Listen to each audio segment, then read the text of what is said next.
Keep up with Scottish football with your host, John Turner. So in this week's episode of the Low Ball Show, we've got Ayr United's manager, Lee Bullen. In his career, Lee's played with teams such as Pennycook Athletic, Stenhousemuir, Whitburn, Kalamata, I think I'm pronouncing that right. Yep. Dunfermline Athletic, Sheffield Wednesday, Falkirk. Had spells as a caretaker manager for Sheffield Wednesday as well, and is now currently manager at Ayr United. Thanks for coming on, Lee. Great to be with you, John. Firstly, I want to say is last night, you were playing last night in the Cup. You got the result. Yep. How was it? It was an improvement on Saturday. We had a tough game against Stirling on Saturday, but against Cowdenbeath last night, especially first half, the performance was really, really good. Went 1-0 up, but possibly could have been more. Then second half, and credit to Stenhousemuir, they put a lot more pressure on us, pressed us high, and we had different questions to answer. So overall, from a pre-season, early season point of view, there was a lot of questions asked and a lot of answers given last night, which I was quite pleased with, and we got quite a few of the players on the park to get some minutes as well. So overall, got to be happy with the 5 points under the belt for the first 2 games. And just kind of curiosity question about it, is it quite difficult with having the Viaplay Cup starting really early on? Yeah, for me, I don't like it at all, and that's no disrespect to the cup competition in general. I don't like it. It's too early. I think you can see from various results, a lot of teams are undercooked. A lot of squads are only halfway there. So early in a transfer window, squads are hardly made up at all. So it's quite tough. It's quite tough. Credit to all the teams that do get the potential shock results. But for me, it would be better a little bit later. I'm so used to down south. I'm used to having a 5-6 week build up. Yeah. Here you're sort of 3 weeks into pre-season and you're into competitive cup games. And just, were you mentioning down south, just to kind of jump back a wee bit, kind of firstly as a few stints as a caretaker manager. How did that come about? Well, I think initially, obviously, I had a 5-year playing spell with Sheffield Wednesday, and then left to come up the road and almost end my playing career at Falkirk. During that time, got the opportunity to get into the coaching side of things with the youth team, and then when Stephen Presley took over, he took me up as an assistant coach. After about 1.5 years, 2 years at that, got the opportunity to go back down to Wednesday, get involved in the academy down there. Slowly but surely, gradually working my way up through the academy side of things, and then with managers moving on, etc. A lad called Stuart Gray got the job and asked me to step up as his assistant. So I was in the first team environment at Sheffield Wednesday for over 8 years, and during that time had 3 spells as caretaker manager when various managers moved on. And how is it when you're doing a kind of caretaker manager role? Like, do you have any idea for how long that's expected for? No, not at all. Not at all. To be fair, your initial expectation is you go in for 1 game and you expect a manager to be in the door. And for the first spell, it was 4 games. I knew I wasn't ready for it. I knew it was one of them that I really enjoyed the role of being an assistant coach. I like to be that link between the manager and the players at that time. The second spell, I did well. I think we had 2 wins and 2 draws, and I thought, quite like this. But I knew that the chairman had already earmarked Steve Bruce at that point to come in for the job, so that wasn't going to work. And then, to be fair, pretty quickly Steve Bruce moved on to Newcastle out of the Blues, so took over, and I had to do a full pre-season as the temporary gaffer, and then we did about 8 games of the season, and I think we were top of the league after about 3-4 games in the Championship. We're doing really well. Then we had a draw and a defeat or something like that. I think by the time the first international window came along, I think we were sitting in 4th place, well in the playoff positions, and a really steady start, good start to the season. And at that point, I thought, if I'm going to get it, this is going to be the opportunity now. Unfortunately, from a selfish point of view, the chairman decided to go and appoint a new a new manager from that point of view. So I think it planted the seed that, one, I enjoyed it. Two, that last spell, I got an opportunity to be part of the recruitment process as well, because that was during pre-season. We needed players in the door. So I worked with the chairman on various players coming in. And it gave me a little bit of an appetite to do it further down the line. So it was a case of just looking around for the right opportunity at that point. And did you feel that that was a kind of good stepping stone to where you've got to now? Oh, absolutely. A lot of people turned round to me when I decided to leave Sheffield Wednesday and come up and take the job at Ayr and said, hang on a minute, what are you leaving a club the size of Sheffield Wednesday for to go to Ayr United, who's basically not done anything for 10, 15, 20 years? And I really got a good feel, having spoke to Graham Matthew and the chairman, David Smith, up here. It was a clean slate. It was a football club that had been through tough times for about 15, 20 years, hadn't been in the top league for a long time. And I just felt that there was, I hate using the word project because it seems to be the trendy word nowadays, but it was a good plan, and it was a realistic plan from a local man, a local Ayr United fan who'd done really well in his business, decided to take the club over. And I think when you're taking your first job in management, the most important thing is trying to stay on that roundabout as much as you possibly can. And there's two options, in my opinion, when you take your first job. One is an opportunity to success pretty quickly. That's maybe, I don't know, the Kilmarnock job when they were in the Championship, or Dundee last year, or Dundee United this year. Yeah, to be fair, you've got a big chance of success because of the expectation and the finance and the size of the club and the fan base and everything like that. Or it's basically a brand new project. It's a slate wiped clean and a chance to build something, and that's what Ayr United were. That's what I saw it as, and I think that was the story that had been put to me, an opportunity to build a new story for Ayr United, and when we're still basically in the first chapter of doing that. And because obviously in your playing career is massively varied, to say the least. Ever so slightly. More clubs than Jack Nicklaus, mate.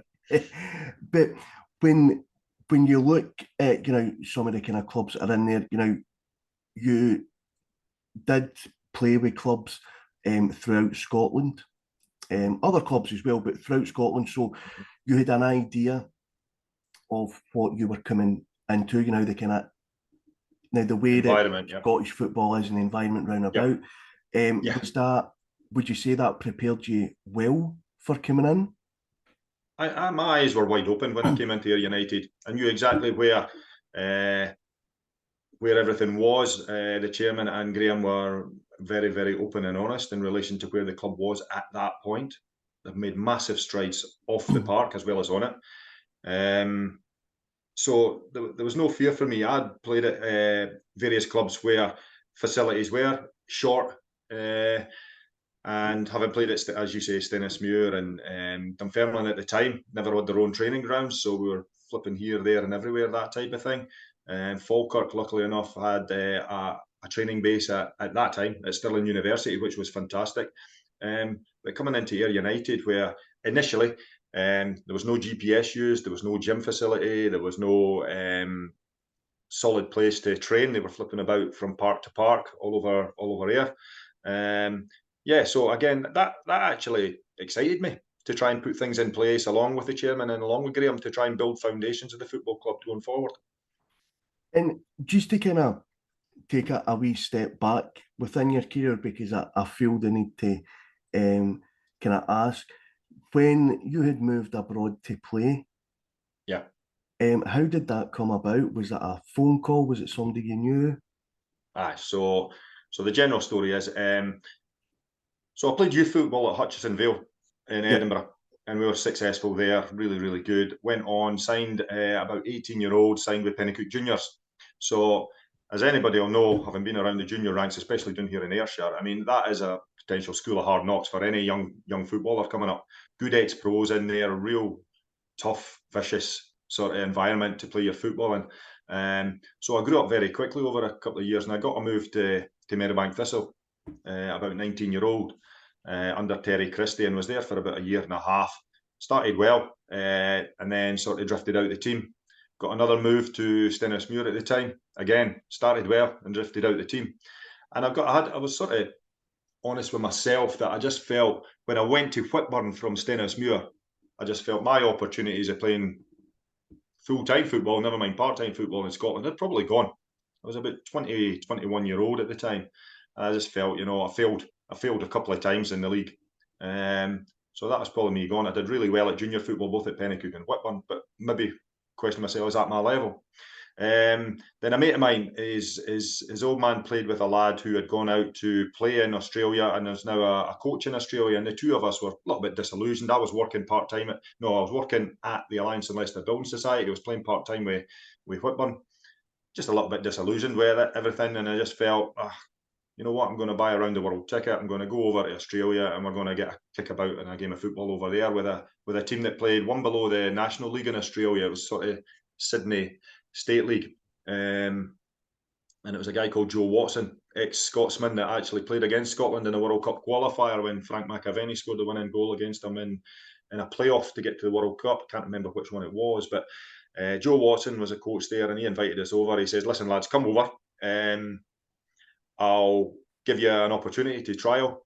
If you're good enough, we'll sign you. If you're not good enough, then I'll put you on to somebody else, maybe further down the pyramid, and let's see where we go. So he was very, very accommodating for that point of view. So unfortunately, at the last minute, my mate had to pull out, but I committed myself. I thought, I'm going to go. I'm going to get away. I always thought to myself that ultimately, if things didn't work out, I'm only 24 hours away from home and I can come back and I'll always get another job anyway. So I went over to Australia and bizarrely did really, really well for half a season in the State League. Went to a national league team, but I had the wrong visa at that point. So they were supposed to be working on that.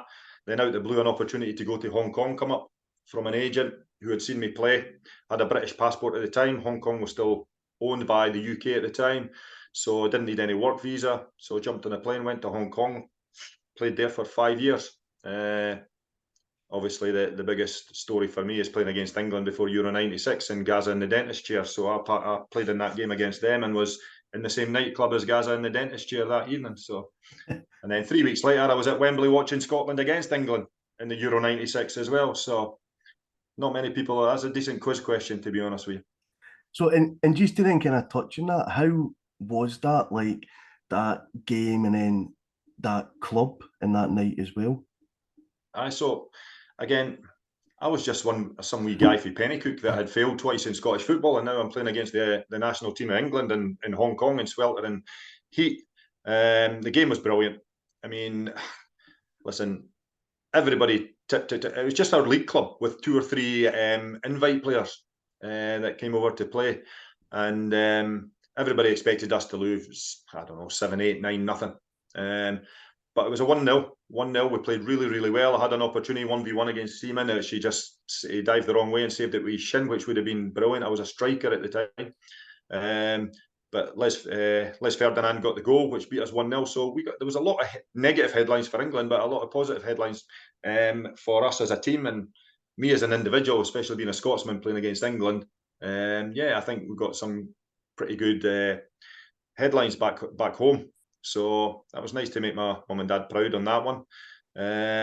But my time in Hong Kong was phenomenal. It was just such a great place to play and a freedom, and I could go over there and basically reinvent myself. I wasn't this wee guy that had failed twice in Scotland. Nobody knew who I was, so I went over there and I just built my confidence. And from that England game, I got a move to Kalamata in Greece. The owner of his hometown football club there, he had his head offices in Hong Kong. I think he owned diamond and emerald mines in Brazil at the time, but Hong Kong was a pretty cheap tax haven, so his head office was in Hong Kong. Liked to watch the football there, owned his home club in Kalamata in the south of Greece. And after that game, he approached 3 of the players that played in the game, 1 Brazilian, 1 Portuguese lad, and myself, to go over and sign for his club. And so I spent 2 years in Greece as well, which was absolutely brilliant as well. And, from there, you then decided, was it a decision to come back? Was the opportunity to... Well, what happened?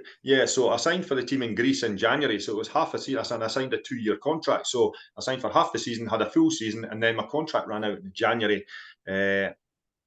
after that. So it was halfway through the season. It was a bit of a weird time. There was a change in coaches, and the chairman wasn't committing to a contract, and he was sort of saying, hang on. And then eventually I just made the decision, I'm going to go back. I'm going to get back home. Now, after the England game, Doug Ellis, who was the chairman of Aston Villa at the time, he phoned me out the blue and said, I think you could play in England. Now, I'm sitting there thinking, Aston Villa, oh my God, what a chance, blah, blah, blah. He says, yeah, I think that you can play in England. He says, I've got good friends at Walsall. I'd like to put your name there. So that burst my bubble a wee bit, but ultimately I still thought, wow, what an opportunity to play in England. So I went and trained at Walsall for a week in that January. But I wasn't able to play because my contract still had a couple of weeks to run out. So what they said to me was, listen, it's a millennium, get yourself back up the road, spend time with your friends and family. We'll have you back down at the beginning of January. We'll have another look at you for a week, and then we'll make a final decision on it.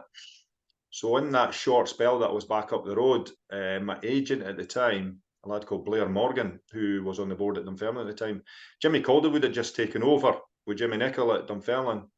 And Blair Morgan asked if I was just able, for no other reason other than just staying fit because I was going back down to Walsall, can he come in and train for a week or two until he goes back down the road? And Jimmy was brilliant. He had no preconceived ideas of me. Being in Holland for so long, he didn't know who Lee Bullen was. He didn't know the wee guy that had failed at Stennismuir and Meadowbank. So he says, aye, come in. And it was weird. It's all about the timing. I think Owen Coyle and Andy Smith at the time were the two strikers. And I think Owen had just got himself sent off against Wraith Rovers a week before I came in to train. So I played a couple of bounce games against Rangers and Dundee United and scored in both games. And out of the blue, Jimmy offered me a contract till the end of that season, half a season at Dunfermline. So again, just in the right place at the right time. Did quite well for that season, and then ended up staying for, again, 4 seasons at Dunfermline, which was brilliant. Went through, just kept going up the way.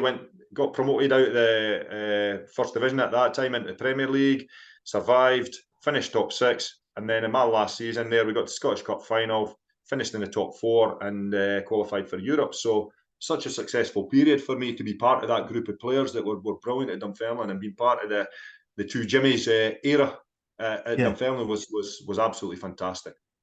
Definitely, especially when you went there for a week or two to keep fit. Exactly. So as a kid, I actually I was on S-Forms at Dunfermline. I was part of the BP Youth team that won the BP Youth Cup one year. So I was on the bench in the semi-final against Rangers and got on. And in the final, I wasn't even stripped. So I was disappointed with that. But I was part of that. Then to basically get released by Dunfermline, go around the world for about 6-7 years and come back and re-sign for Dunfermline was, around the world in 80 clubs and back to where you started was brilliant. To be part of a successful first team at Dunfermline was something I only dreamed of. As I say, going back to making that decision to go to Australia, I thought my time was up for Scottish football. But I had a little bit of a roundabout journey to get there, and loved every minute of it. And then kind of going to Sheffield Wednesday, and playing even more games for them than you did with Dunfermline. How was the experience there? I think, was it 4 seasons there as well? I think it was 4.5. Yeah, 2004 to 2008, maybe. Yeah, so 4 seasons. Again, all about timing. Sheffield Wednesday were on their backside at that time. They had almost dropped out of League One into League Two at that time. I think they had to win one of their last 2 games to survive in League One, never mind anything like that. So a big club that had fallen on big hard times. Finances were low. The Scottish market was a good option for them. So myself at 33-year-old signing for Sheffield Wednesday was like unbelievable. Having gone down there and stood in Hillsborough and looked around the stadium, I was just loving it, absolutely loving it. And it was myself, Stevie McLean, John Paul McGovern. We were Scottish lads that had gone down there and been part of that.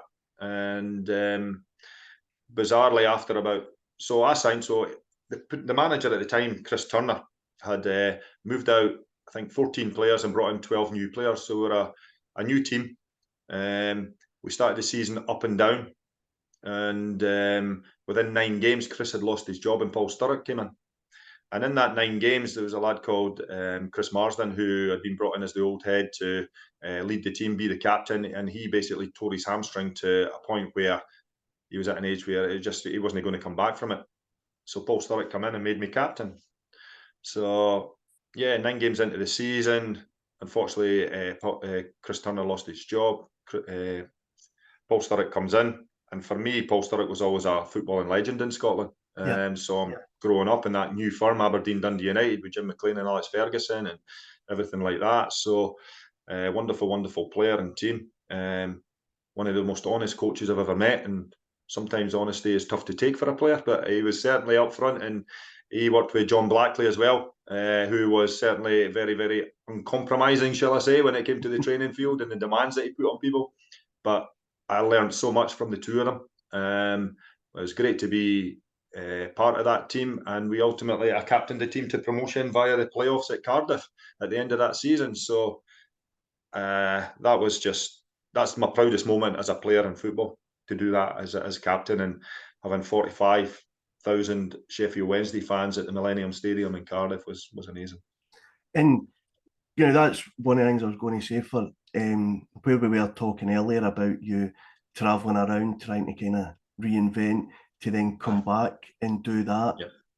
Must have made all that hard work and taking that chance and going away. Now, especially when you're seeing your mate pulling out and you went, I'm committed, I'm going. That must have just at that moment made it all worth it. It did. Listen, I travelled the world. I'd never made the money that a lot of footballers had made, but I wouldn't change it for the world. I think some of the memories and some of the people I've met and the places I've visited were just like mind-blowing, to be honest with you. Absolutely fantastic experience, life experience. And then, as you say, to end up playing for basically a sleeping giant of English football and captaining them to a promotion and remaining for another 3 years. Again, signing at 33, I left them at 37-year-old. Played a lot of times for them, and I just felt at that time like Sheffield was a working class city, ex-steelworks and loads of mines around, mining towns around Sheffield. So I think they were a set of fans that just wanted to see their team roll their sleeves up, give 100%. I was a limited footballer in where I wanted to go. I was never good enough to play at the top level in England. I did have the ability to reach to play in the top league in Scotland, which was great, but I knew my limitations, and I think hard work was something that got me as far as I got in football, and I think it's still a prerequisite of modern day football, in my opinion. And one thing I'd like to add is signing that at 33. Recently we spoke to Gordon Smith, who when he come back to Scotland at 34, nobody wanted to sign him. Bizarre, isn't it? It's bizarre. It's bizarre. I mean, back in the day, it used to be your career was done when you were 30. Nowadays, they're going up to late 30s. Some boys even just touching 40 by the time they look at Ronaldo, still going at late 30s. So, it's bizarre. I mean, the game has changed massively with fitness and recovery and all the facilities, the medical facilities that are around. So players are able to strengthen their bodies enough to stand the rigours of professional football to last an extra 4 or 5 years longer. Obviously, avoiding injury is a vital part of it, I would think. But as you say, for him to have been at Brighton and been successful down there, relatively successful down there for a bit, is bizarre. At 34-year-old, nobody touching him. It's weird. Well, I was kind of giving you the credit that at 33, you found a club and were successful very quickly. And Gordon Smith, I think, had 3 games after turning 34 and then had to pack it in. It's actually quite sad, that, isn't it? As if you think about it, because Gordon was a wonderful player. And it's strange. I mean, maybe it's different eras, something like that. Yeah. I'm harping back to myself as having been released twice in Scottish football, and then just having it again. Going away allowed me to, as you've touched on, it allowed me to rebuild myself. Nobody knew who I was, so I could just go out and relax and not have that same pressure. If I was still trying to scramble around Scottish football and maybe going on trial to places like, I don't know, Stranraer or Forfar or Montrose, and that's no disrespect to these teams, that sort of follows you about. Scottish football is a very small shop, and reputation stick with you. So I was lucky in the fact that Jimmy Calderwood had been away from Scottish football for so long in Holland, so he had no preconceived ideas of who I was or what I'd done before.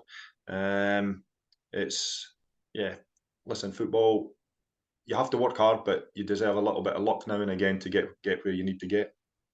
And to kind of touch on what you're doing now at Ayr, in the position, obviously managing there, that you're doing, do you take kind of what you've learned throughout your career, or is there like a certain manager that you maybe worked under that you kind of take a lot from? This is a common question that I get asked a lot, because I was lucky enough to work under Australian coaches, Scottish coaches, English coaches, Brazilian coaches, Polish coaches, Greek coaches. So there's been a vast array of various philosophies, if that's the trendy word at the moment, or thoughts processes and things like that. You know what? The biggest thing that I took from a lot of coaches is certain things I wouldn't do rather than what I would do. You know, there's certain coaches wouldn't name the team till 5-2 on a Saturday afternoon. I hated that as a player. I hated it. I didn't know. And then if you are named as a sub at that point, there's a disappointment to get over within an hour and the game kicks off.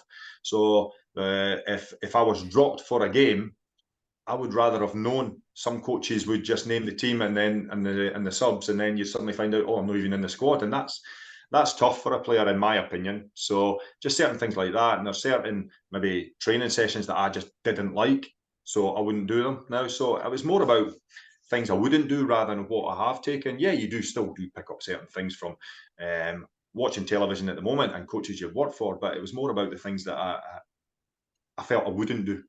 That was the biggest thing I took. Because one of the things I was going to say, because your journey in football, also that we've kind of touched on and went through,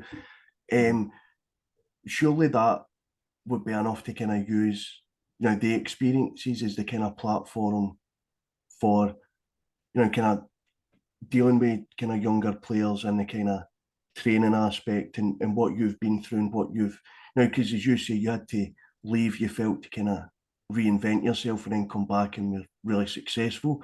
So I would assume that a lot of that would be more where you would be at. So one of the biggest things I've learned, and from my own personal experiences, as you've touched on there with younger players, every club has younger players coming through, and basically a very small percentage of the younger players eventually get a professional contract. So these big decisions to players, especially in Scotland, it's under 18 really. Down south, it was under 21 stroke under 23, the way it's changed various times. So letting players know that they will be released and not receiving a professional contract, having been through that myself and been released on 2 or 3 occasions, released by Dunfermline as a schoolboy, released by Meadowbank and released by Stennismuir, I know exactly where their head's at. I know exactly the feelings they're going through. I know the exact question themselves and everything they've been through. So I'm hoping talking to them through that and explaining, what I've been through as well can maybe, I'm not going to say it's ever going to ease the blow to a young player when they get released. Ultimately, players think that's their dream over, but I'm hoping I can tell them my story that can give them a second chance and maybe to keep working at it, whether to take an opportunity to maybe go on a scholarship thing to America or to think about going abroad themselves, or just to keep going, whether it's a dropping back to junior football to maybe take the step back up again further down the line. So yeah, I think that experience has been massive from my point of view. And then with that as well, obviously with you saying about, some players now, taking that kind of step back, kind of drop down, with having the lowland leagues and the kind of setup that they're in just now, what's your kind of view in that for Scottish football? I think Scotland, I think it's great they've got a pyramid period. My own personal views on it is that having been a player, having spoke to players and having known so many Scottish players desperate to get an opportunity down in England, the biggest issue they've got with Scottish football is almost a boredom factor, with the fact that you play each other so many times. Yeah. You basically play each other 4 times in leagues and potentially another 2 times in cups. I remember one season at Falkirk that we actually played Partick Thistle 9 times. 4 times in the league, both cups went to replays, and then one of the cups was actually called off half an hour into the game because the pitch froze over, so we were back there again. Now, from a supporter's point of view and a player's point of view, there is a bit of for me, I'm a big advocate of bigger leagues. And I know people will say, oh, but we need the Old Firm games and everything like that. That's the finance. That's what TV needs. And I get that 100%. But ultimately, Rangers were out of the league for 4 or 5 seasons.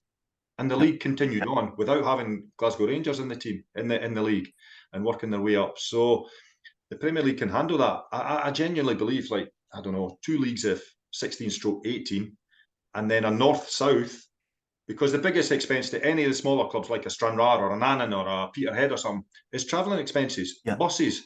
For Peterhead to travel to Annan is ridiculous. And you're having to put on a pre-match meal or something like that, or food on the bus and everything like that. If Peterhead and Brecons and I don't know, Coves and things like that, I don't know, we're playing in a north and there was a south league for your Annans and your Stranraers and your, I don't know, potentially Ayr United if we hit a brick wall or something like that. And there are clubs that have proved, even this early in the pre-season, and I know clubs are only building their, I mean, look at some of the results that obviously Dundee United have lost games, St Mirren have lost games, St Johnstone have lost games.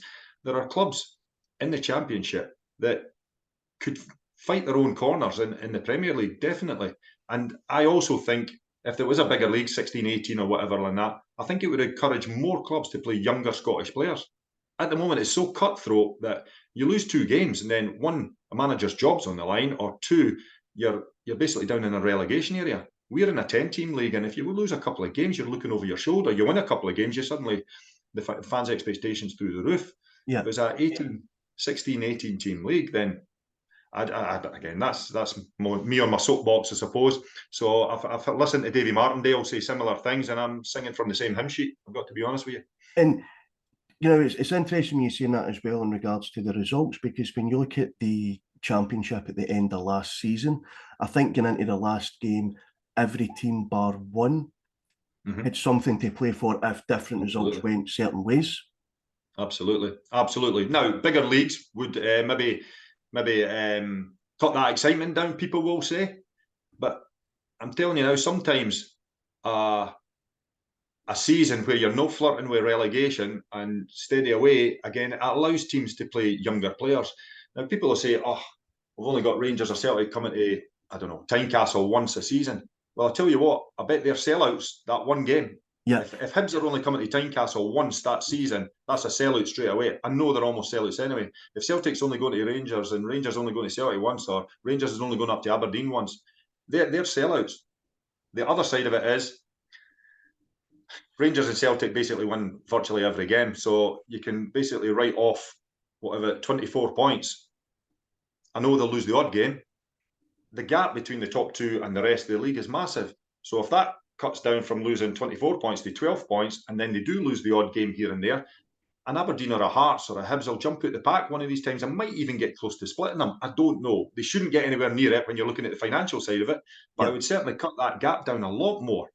And then you've got clubs like Livingston who are battling for their life in there. If Ayr United and Partick and Raith Rovers and Dunfermline or somebody were also up in the Premier League, Livingston have a much better chance of survival there, and they're no panicking about, oh, we can't sign that player in case we go down or something. I don't know. Clubs can maybe budget more. I don't know.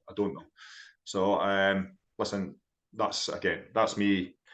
Got my political head on with it in relation to Scottish football. So, and do you know what? I get it, because a lot of people that I've had on and spoken to, you know, everybody's got their kind of own views and opinions and what structures and setups should be, but predominantly a lot of the stuff that I hear consistently, and I've, you know, on this had current managers, former managers, players, directors, everything else, and the league size is one that comes up very frequently.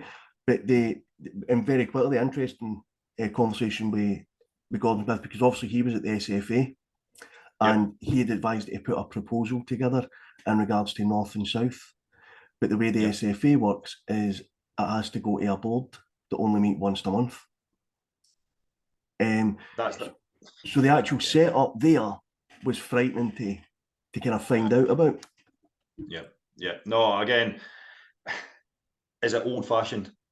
Should the fans have more of a say in relation to the potential build of the leagues and how many leagues and how many teams in each league and everything like that? Obviously, the fans stood up and made their voices heard in relation to this in-between league that they were looking for to put all the B teams in, and things like that. So He certainly knocked that on the head. And I don't know. Again, another side of it is obviously Rangers and Celtic will have 9 times out of 10 the best young players, the attractive best young players, but are they getting the right game time in a B team in the Lowland League? Will they learn more from going to an Ayr United or a Stranraer or a Dumbarton in the lower leagues than they would? I 100% believe they would. But Rangers pulled out their B team as well, didn't they? Who did? Rangers. They've pulled it out, have they? I'm not sure of that. So Celtic have got theirs. So, but it kind of puts more on what you're saying, that they're not even going to get that game time. Yeah. At all either. Yeah. Well, there was a young lad called Tony Weston from Rangers who went on loan. I think he scored about 30 or 40 goals in the B team in the Lowland League, and then went on loan to Partick Thistle and hardly got a game. Halfway through the season, went back to Rangers, and then Rangers put him up to Cove. Hardly got a game for Cove. So I think that lad, he obviously had a talent. I think Rangers brought him up for Liverpool. He obviously had a talent to be signed in the first place, and did well in the Lowland League, but was never really tested in men's football. And then when it did come to it, had missed, I think, a couple of years development. And when it came to the crunch, then he was asked the question, and for whatever reason, as talented as the kid is, he never broke through at Cove or Partick. And I think, correct me if I'm wrong, he might have been released by Rangers, which is such a shame for young players for that side of things. Could he have gone out on loan to a league club earlier to have just been in a regular involvement in first team football, dipping in and out of first team football rather than playing regular indeed? I don't know. And just I appreciate the time that you've kind of spent with us. I appreciate the time that you've been here. Very quickly, what's your views on the season ahead? So I think it's a tougher league for us. 1, because Ayr United will be looked at differently. 2, our fan expectations will be higher. And 3, I think the Championship is a little bit tougher this year with Dunfermline, Airdrie and Dundee United in it. I think our aims have got to be trying to push top half into the playoffs again, hopefully. But I think it's the toughest Championship league that's been for a few years, to be honest with you. And I'm really excited by it. There's no easy games this year. So... listen, we're on a journey, we're building, we're trying to get there, and we'll keep pushing forward as much as we possibly can. Well, I really appreciate your time today, Lee. Thanks for taking the time out to speak to us. All the best for the rest of the season and the season ahead. And I'll definitely be over for a game at some point throughout the season, so I look forward to it. You're welcome anytime, John. Brilliant talking to you. Thanks very much. Appreciate it. Take care. Thank you. Bye-bye.